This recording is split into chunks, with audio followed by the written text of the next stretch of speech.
peace, predictability, and the delusion of self-representation. What does that mean?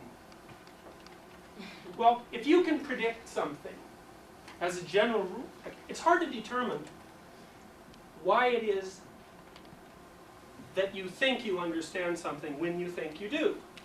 If you think about it for a moment, it gets complicated because you're surrounded by things that at some level of analysis you cease to understand. It doesn't matter what phenomena it is. I mean, even the most mundane objects become mysterious if you look into them far enough. Take something as simple as a chair. It's made out of wood. I mean, that's all. There's nothing remarkable about that. But if you start to look into the structure of the wood and how the organism, the tree, produced it, and all the chemical reactions that go about bringing that about, and the developmental history that led to the emergence of plants and trees, well, you can see that even in something mundane there are embedded all sorts of mysteries. But for the large part, we treat a chair as something we understand. And, well, that's in part because we're only concerned with it with regards to its function. And if it serves the function of being able to be sat upon, then we don't pay any more attention to it.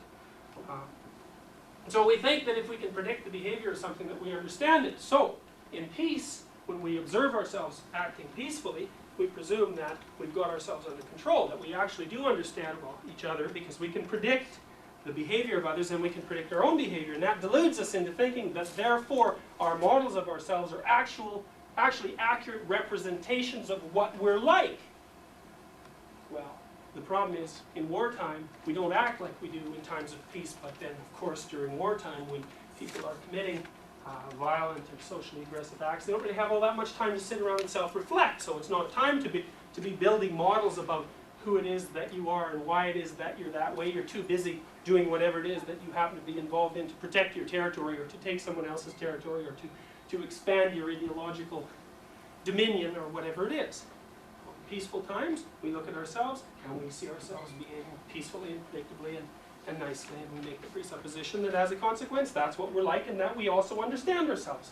This is a big mistake, because if you put someone under extreme circumstances, then there will be things about them that will be revealed to them that can only be revealed under extreme circumstances. And it's extreme circumstances that we're concerned about in the course of this course. I want to find out, see, I think that one of the things that ideology does, and group identity for that matter, is regulate our emotions. And if you're a member of a community that has a successful ideology, and so the social structure is basically stable and successful, then your emotions are regulated so well that you don't even know that they're there.